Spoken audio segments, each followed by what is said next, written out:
Welcome back, Cheeseheads, to another episode of BAM GPG. Yeah. So, Bryson, we had a joint practice today with the Seattle Seahawks. So, let's get into that. So, coming up on today's episode, everyone, what was supposed to be kind of a spirited training session between the Seahawks and the Packers. It was supposed to be. Yeah, it quickly turned into something totally different today, from biking to brawls, essentially. And we have all that. We have the breakout plays, and we have all the storylines from today's joint practice, Bryson. So let's start with a warm welcome with a local touch in Green Bay. So the morning began on really a kind of a heartwarming note. You had the Seahawks players, you had the Packers players. They honored that long cherished tradition of riding the children's bikes to the practice field. You saw players like Sam Darnold, Bo Melton, riding the bike, signing autographs, and really engaging with the fans, kind of setting a friendly tone before all the chaos kicked off today. That's the good part about it. Yes. So practice turned a little physical today, really kind of exploded today. So what was intended to be a competitive but controlled 11-on-11 sessions quickly developed into chaos today, Bryce. And you saw some videos and reports. There were 3 separate fights that erupted during the team periods. 2 of these were close to the video section where you're able to see some video on it, but they still spread wildly across social media, as most of you have seen today. Offensive lineman Zach Tom, he was in the thick of the fight, the one you see here on the video. That's Zach Tom. You see Tucker Kraft bodying another Seahawk to the ground there. That was awesome. It was. So, yeah, as you see, Zach Tom, he was throwing punches at one of the Seahawks player who crashed into the Packers huddle. Now, Zach Tom was ejected, but later explained that he was reacting to someone entering the huddle and hitting another Packer player. Yeah, he didn't deserve to be ejected. I mean, just spirited. He was sticking up for his guys. But I get it. You got to remove him for now until cool heads prevail.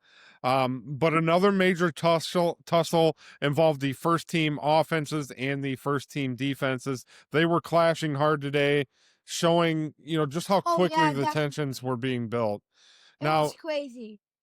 ESPN, they documented over a dozen skirmishes during the practice, some scaling dangerously close to a full-out blow and brawl like you saw in the previous video there. And TNT's Kay Adams called it the biggest camp fight she's ever witnessed personally. Post-practice, the tensions remained, right? The Seahawks defensive lineman, Leonard Williams, had to be held back from confronting injured Packer players who were lingering on the Seahawks sideline there as well. So he deserved to be held back. Always the Packers, right? It's not our fault. And then football was still played today, despite all the skirmishes and fights, despite all the mayhem. There were a lot of standout performances today, Bryson, that can't be ignored, right? I wanted to start with Evan Williams. So Evan Williams ended the practice on a high note, intercepting a Sam Darnold pass during the 2-minute drill, which wrapped up that session, or what was left of it, right? With a sentiment play there at the end. That's really good. And then kind of the players of the day and some of the Packer standouts. I wanted to start with Tucker Kraft. He really dominated today offensively. He had 4 catches for 60 yards. Oh, yeah, he always dominates. And as you saw in that video, he found himself right in the middle of the fray. He did have a fumble as well today. And then Matthew Golden, again, stud.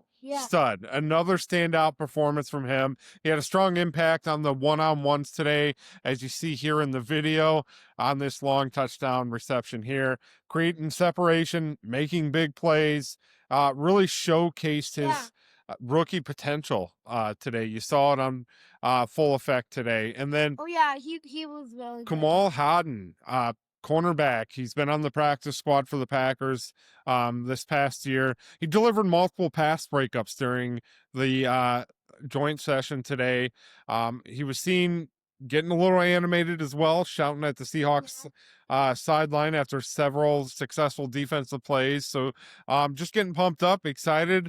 And again, that was just another sign of the heightened emotions during the practice today. And then Kingsley Ingabare had an explosive day. He had a sack, a tackle for loss, and a pass deflection. He was especially critical during the 2-minute drills portion of the practice today. He was really critical. Absolutely. And then kind of the quick injury notes, roster notes. Xavier McKinney, he did make his return to practice after a calf injury. He was just limited to the non-contact drills, and he did not participate in the 11-on-11s, but even though he's back, that's really good. It is. Yeah, it's a good sign. Things are trending in the right direction with him. Other missed players today include, again, Jaden Reed and Dontavian Wicks. Both are continued to recover from a calf-related injury that they've dealt with really pretty much all of training camp so far. It's really good. Absolutely.